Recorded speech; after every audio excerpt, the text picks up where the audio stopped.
How many wildlife species are there in our state? Well, the Tennessee Wildlife Resources Agency counts more than 1,300. From salamanders and songbirds to bass and black bears, the TWRA has the responsibility of managing all these species. So the next time you purchase a license to hunt or fish, rest assured, you are investing in programs that support all wildlife. This week on Tennessee Outdoor Journal, we've got a special turkey show for you.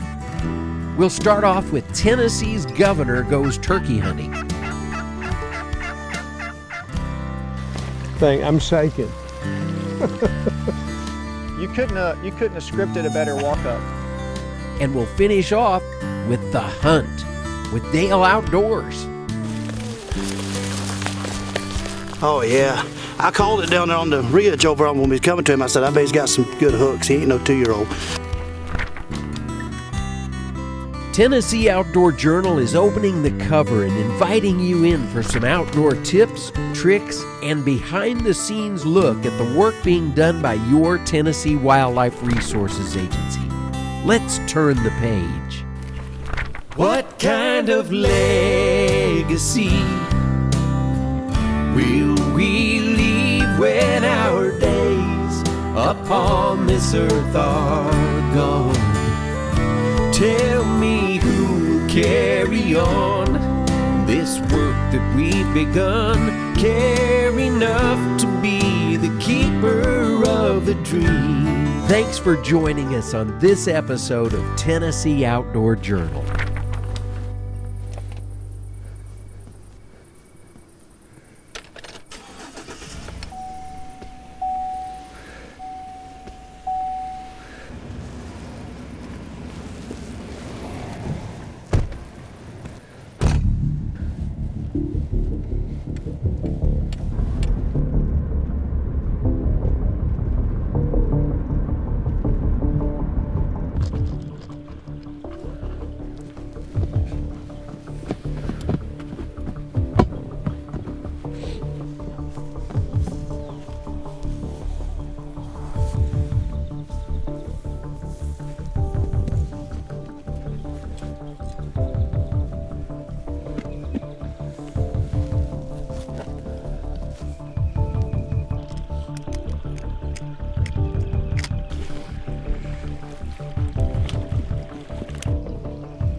Yeah, they all came down.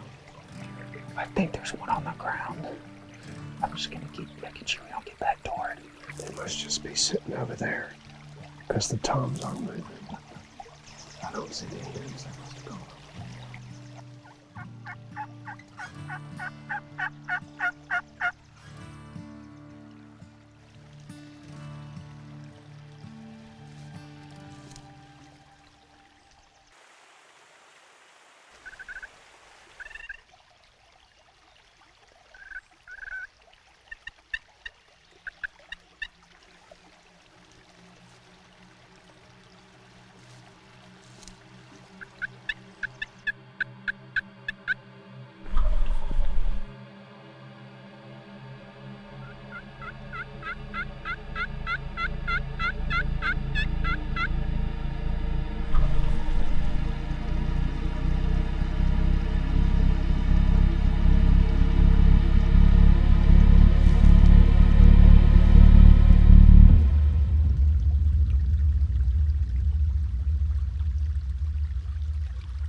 us inside. I was waiting for him to get closer, but then I think he must have seen us. I blew that.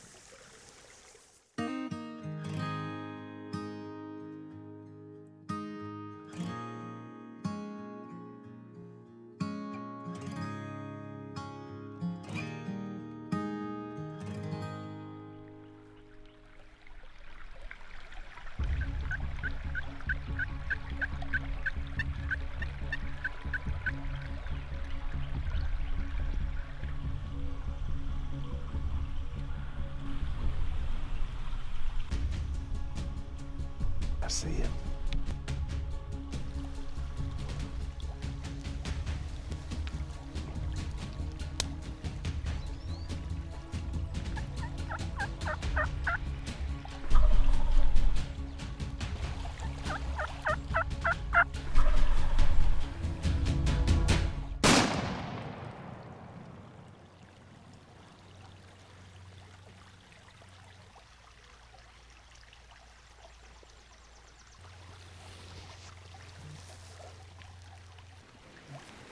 You called him right in. Patience paid off. I'm shaking. You couldn't have scripted a better walk up. Because I thought I blew it earlier in the morning when I didn't get that smaller one. What a beautiful. What a what? They gobbled right up to the decoys. That was awesome. There's son. that other Tom. Thank you. That was awesome. That was awesome.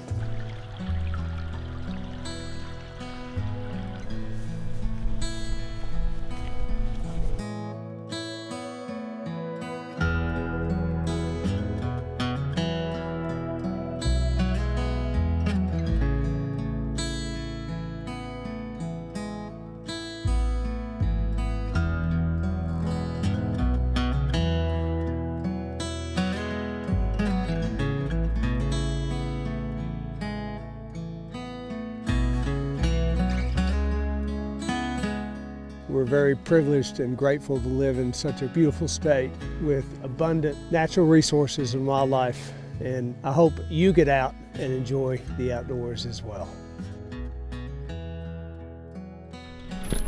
Boys, hey look, you want to touch the feathers? Why don't you take a feather? You want to take one for good luck? Look, that's BB's turkey.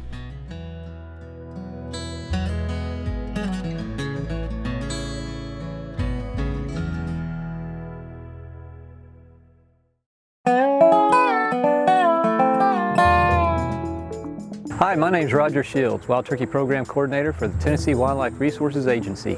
Did you know that wild turkeys almost disappeared in Tennessee? That's right.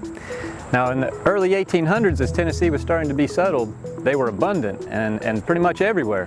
But due to the pressures of settlement related to unregulated hunting and habitat loss, their numbers started to decline. Actually to the point that in the early 1900s, very few even still existed in Tennessee.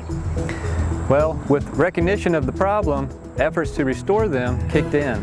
Now at first, we tried to use what we call game farm or pen-reared birds and release those into these areas. But unfortunately, those birds just didn't have the characteristics, the wildness that they needed to survive and make it in the wild.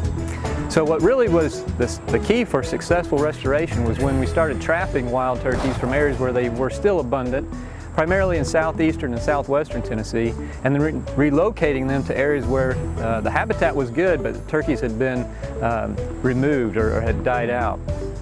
That effort of trapping them began in about the 1950s, continued on until the turn of the century in the early 2000s, at which point we had restored turkeys to all 95 counties and populations were healthy and abundant. So we considered it a success and concluded that effort.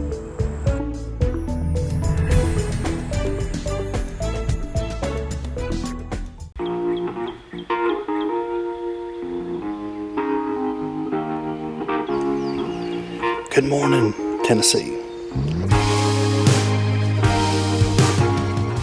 We're up here in God's country. In fact, there's one gobbler right way over there, probably a quarter of a mile. Turkey hunters do this all the time. They'll set up here, daylight, waiting for that gobble, see who's closer, right?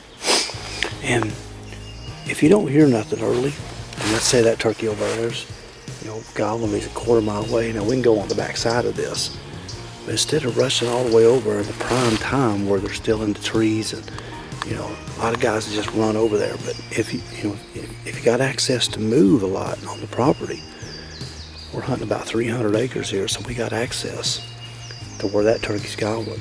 A lot of times, if you just wait, just be patient, work the area you're in, at about 9 o'clock, 9:30ish, go back in there, even if he's not gobbling, 9:30.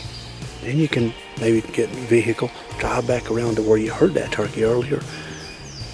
And a lot of times, turkeys up in the day, mid-morning will start gobbling.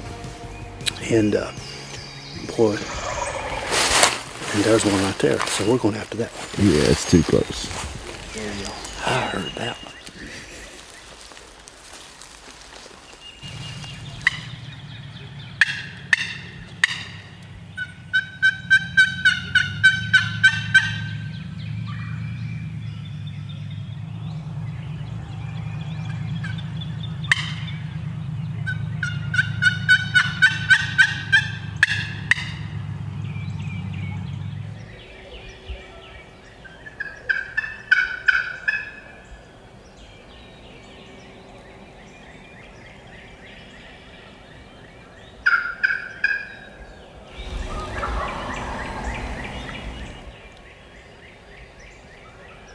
I figured that's what was wrong.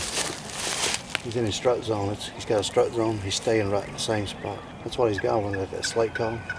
He's on that point over there, where he's at. We're going to have to get over on that side with him. Just go slow, but he's probably going to stay right there. We'll have to get. It goes to show you, he won't say nothing to that.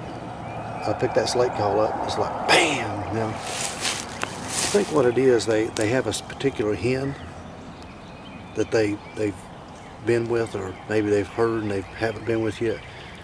That's why you need different calls. I called with that. They get in these strut zones like this, and you get them gobbling. Sometimes you get them, like gobble.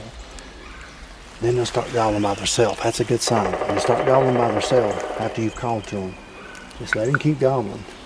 Don't call to him going over. We can get over here on this ridge with him. We'll crow call to him because he was gobbling the crows earlier. And then just get as close as you can and try to get in that bubble. And he's gobbling right on that point. So, because he was up here, did you hear him? He was up here. Then he went down here. Then he came back up here. And now he's back down there. Then, so when they walk back and forth like that, and once you get up there, if he keeps doing that, let him go back down there, move up. If you have to get down, comes back up here. I hope he walks back in. And just, every time he walks back down there, move a little bit closer. It's tough. It's a tough turkey to hunt, especially in terrain like this, because you're in this high elevation, you've got all these bottoms. It's tough. But that's the way you got to do it. You don't just run. A lot of people just run right to him. So, let's just go to that point and run right. You blow him out of there. And they gobble by themselves. It means they're interested. Now, if you were calling, let's just say he wouldn't gobble until you called. That's either a shot gobble or he's close. I'm going to set up. I'm going to be careful. He ain't that far. Listen. He's like right over that ridge. Yeah, it's 100 yards. He's within 100, so. I'd say y'all sit right up there. I'm gonna hang back. I'm gonna have to, look. I want y'all to. Yeah, you're gonna sit back here. Yeah, I'm gonna sit here. God, man, he's close. Promise. Let's see. When he walks back, let him go back. We crest the top of that hill, he'll spot us. Oh, yeah. If we call, he'll come. He might come in. He's within 100. Yeah. If I can hear him, he's probably within 100. If he'll just get back. Let him go back. Sometimes you gotta wait 30 minutes. Just let him go. But I've killed so many like this, man. And usually when you get, like, if we can get where he gobbled down, you can just go back down the ridge. Yeah, let him go back. Usually, most of the time, if you can get where he just gobbled, you just make like 2 or 3 clucks, a little bit of they'll come running back. He might be a stubborn 2-year-old, but I doubt it. I'd say this will have. I'd say he's a big 3 or 4-year-old, maybe 5. Y'all stay here. I'm gonna crawl first. If I don't see him, I'll motion for you. Whoa. I might have to get up there and call and see where he's at.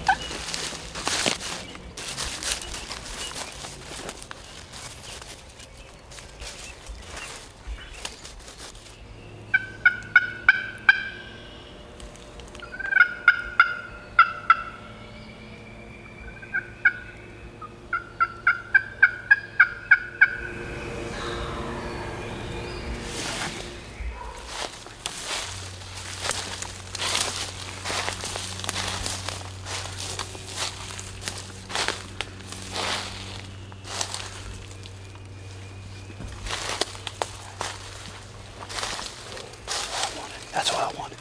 He's down in there. He'll come back up here.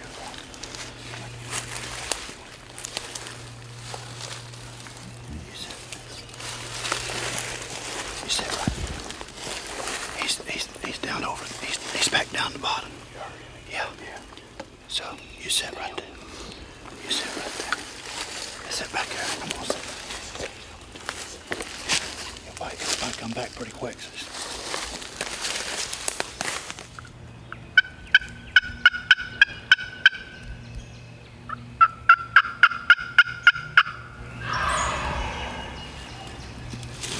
So he come back fast. He's gonna come right down that way. So be still. Man, he come in fast.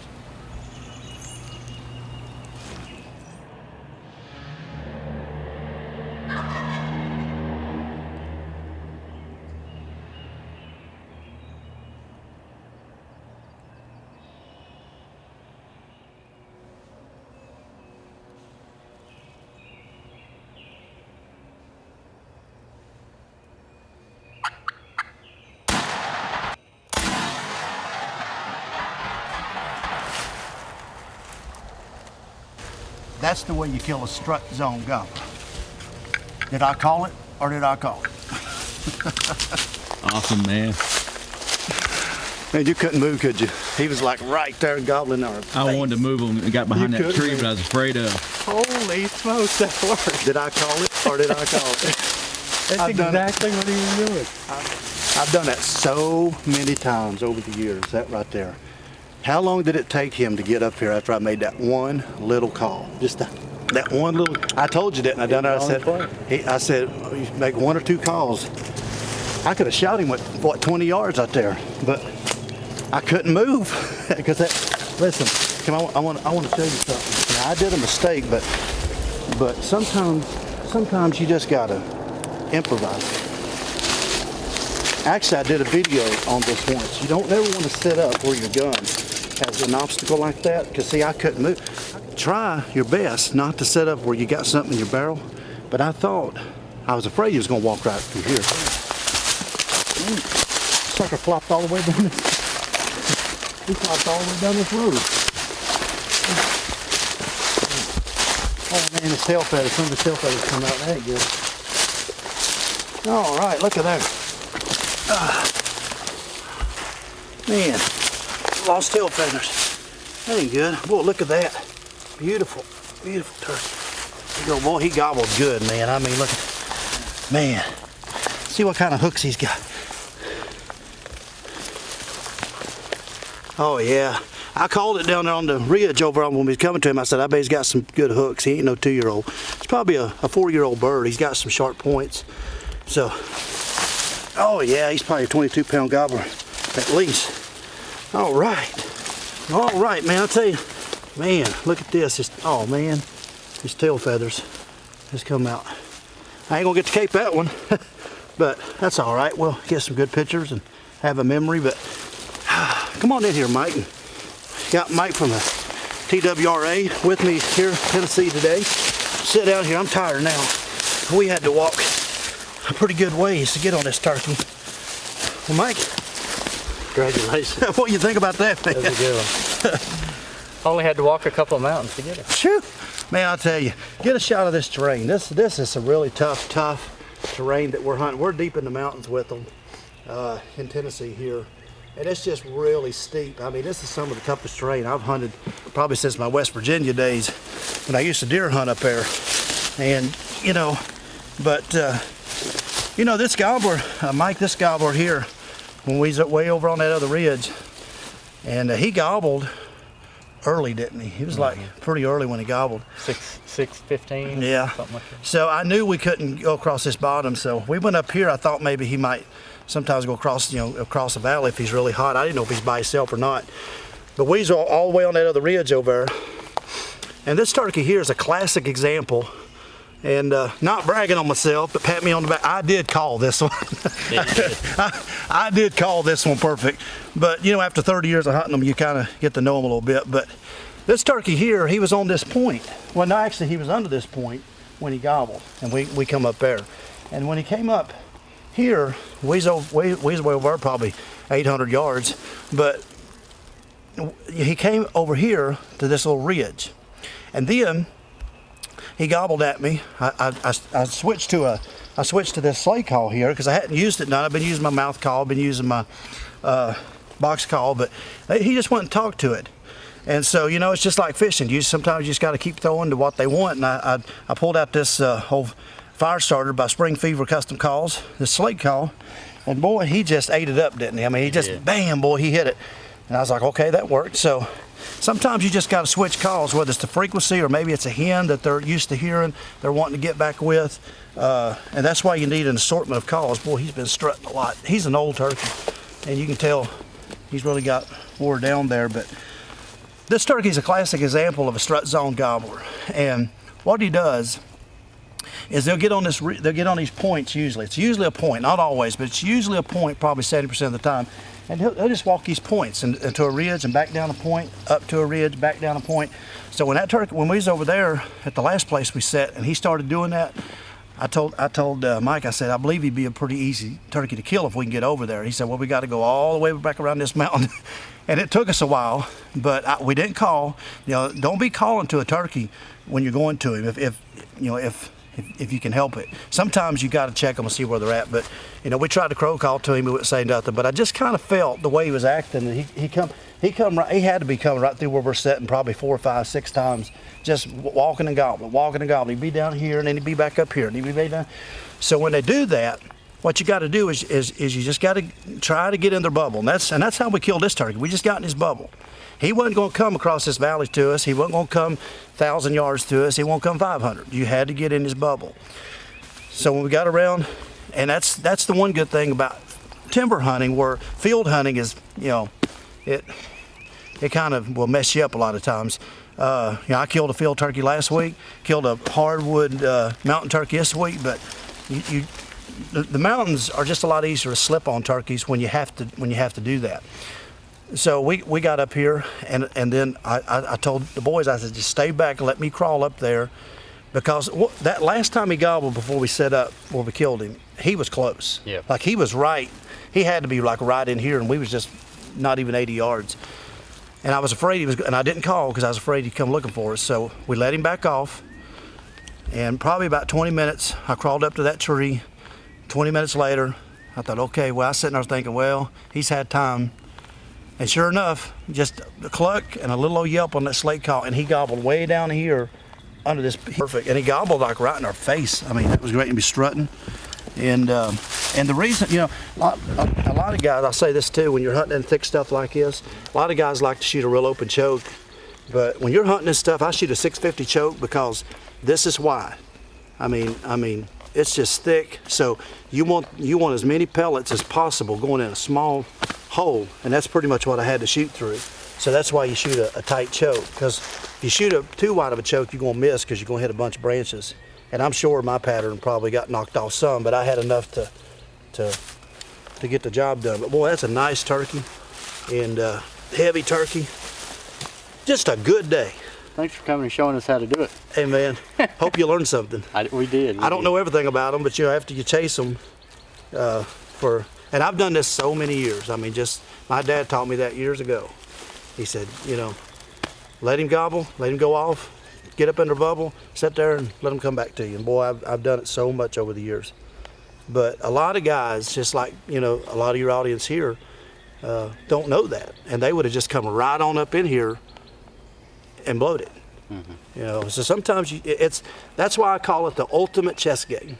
Because what you're doing is you're letting him move, and then you're moving.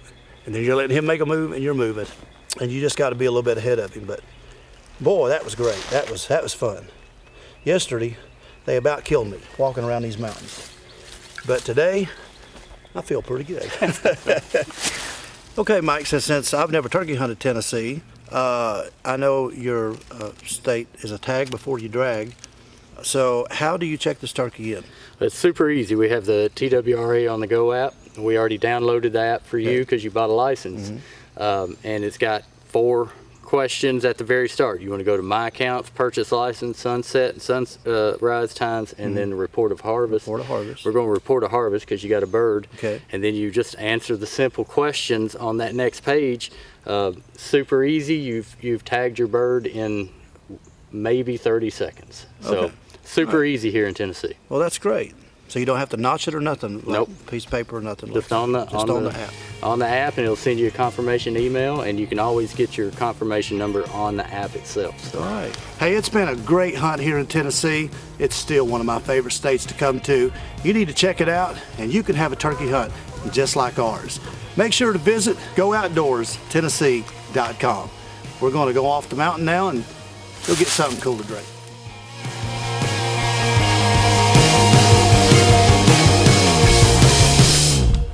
Thanks for joining us on this episode of Tennessee Outdoor Journal. We'll see you next time. Tennessee Outdoor Journal is produced by your Tennessee Wildlife Resources Agency. Tell me who will carry on this work that we've begun. Care enough to be the keeper of the dream. This legacy